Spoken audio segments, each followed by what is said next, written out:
to my learning journey, and today we are going to do the next part revision of operating system. तो आज हम करने वाले हैं Pleiades anomaly, Pleiades anomaly, जो भी इसको बोलते हैं। एक इंटरेस्टिंग कंसेप्ट है जहाँ फ्रेम्स बढ़ने पर भी पेज फॉल्ट्स कम नहीं होते बल्कि बढ़ जाते हैं। 3 फ्रेम्स पे 9 फॉल्ट्स थे, 4 फ्रेम्स पे 10 हो गए। यही पूरी ट्विस्ट है। शुरू करते हैं। देखो, नॉर्मली हम सोचते हैं कि जितने ज्यादा फ्रेम्स होंगे उतने कम फॉल्ट्स होंगे, मेमोरी ज्यादा मिली तो बेटर ही होना चाहिए। लेकिन फर्स्ट इन फर्स्ट आउट के केस में ये उल्टा हो सकता है। More the frames more the faults, इसी पैराडॉक्स को Pleiades एनोमली कहते हैं। पहले तो मैं इसकी प्रोनाउंसिएशन देख ली। ओके, तो ये Pleiades एनोमली, ठीक है। तो इसमें क्या होता है, more the frames more the page faults. और नॉर्मली हमारी उम्मीद क्या होती है, जितने ज्यादा फ्रेम्स होंगे पेज फॉल्ट उतने कम होंगे। ओके, आगे आते हैं कि है क्या ये चीज। सिंपल डेफिनेशन अगर हम यहाँ इसकी याद रखें तो it is a phenomena with increasing the number of frames available to a process results in a increase not a decrease in the number of page folds। तो मतलब जब पेज फ्रेम्स बढ़ने से पेज फोल्ड का number भी बढ़ जाए तो उसे Pleiades एनोमली कह देते हैं। ये एक पैराडॉक्स है, mostly first in first out के साथ होता है और ये रेफरेंस स्ट्रिंग पे नहीं होता, सिर्फ कुछ स्पेसिफिक स्ट्रिंग पे ही होता है। एग्जाम्पल देखते हैं इसका नेक्स्ट स्लाइड के अंदर। तो रेफरेंस स्ट्रिंग है हमारे पास 1 2 3 4 1 2 5 1 2 3 4 5। इसी स्ट्रिंग को हम फर्स्ट इन फर्स्ट आउट से 2 बार चलाएंगे, पहले 3 फ्रेम के साथ और फिर 4 फ्रेम के साथ, और रिजल्ट देखेंगे। 3 फ्रेम्स में 9 फोल्ड्स आएंगे और 4 फ्रेम्स में 10 फोल्ड्स आएंगे, ठीक है। अब देखो, मैंने चलाया इसको 3 फ्रेम के साथ, तो मेरे पास था 1, मैंने पहले फ्रेम में डाला। फिर मेरे पास आया 2, मैंने दूसरे फ्रेम में डाला। फिर आया 3, वो मैंने तीसरे फ्रेम में डाला। 3 फोल्ड हो गए। अब आता है मेरे पास 4। अब 4 नहीं था तो फर्स्ट इन फर्स्ट आउट के हिसाब से मैं किसको निकालूंगी, जो सबसे पहले आया था मैंने 1 को हटाया और पीछे 4 को डाला, एक और फोल्ड आ गया।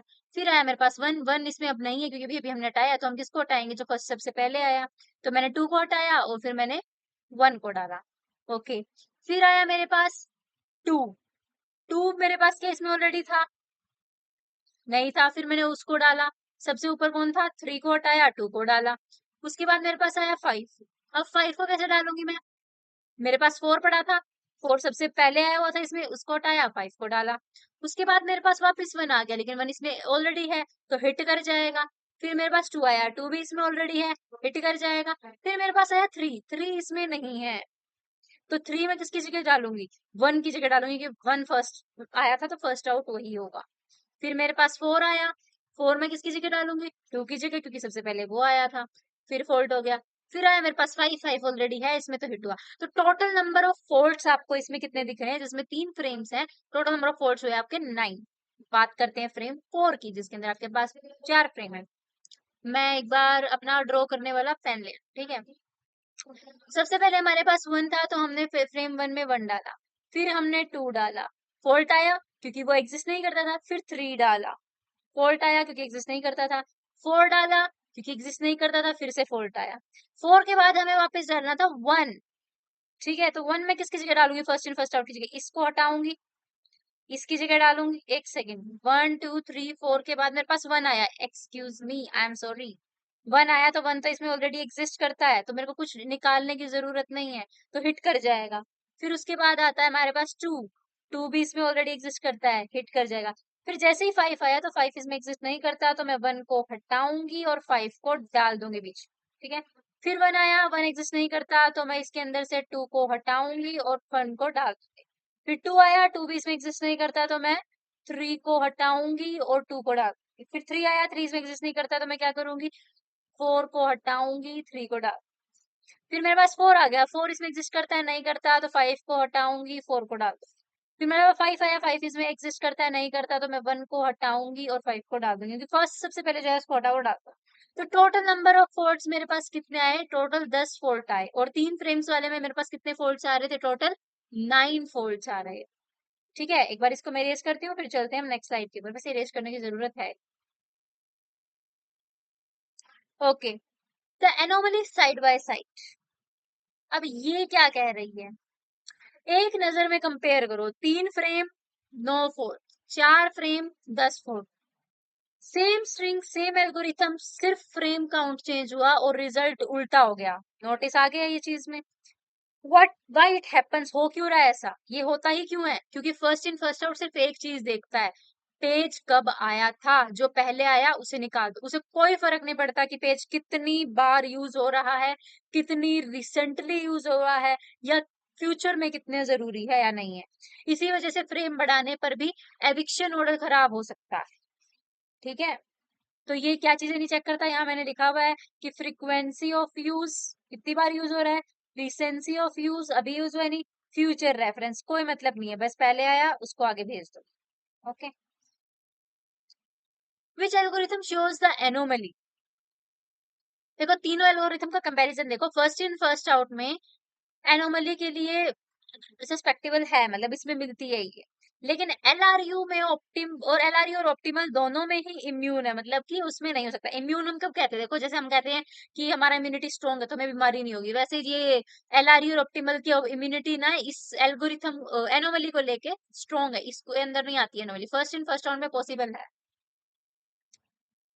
की कंसेप्ट क्या है इसका, स्टैक एल्गोरिथम। एलआरयू और ऑप्टिमल को ना स्टैक एल्गोरिथम कहते हैं।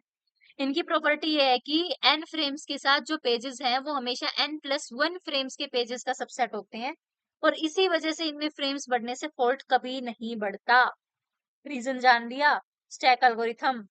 First in first out stack algorithm नहीं है, इसीलिए ये एनोमली शो कर देता है। This is the only reason. Their defining property, pages held with n frames are always a subset of the pages held with n+1 frames.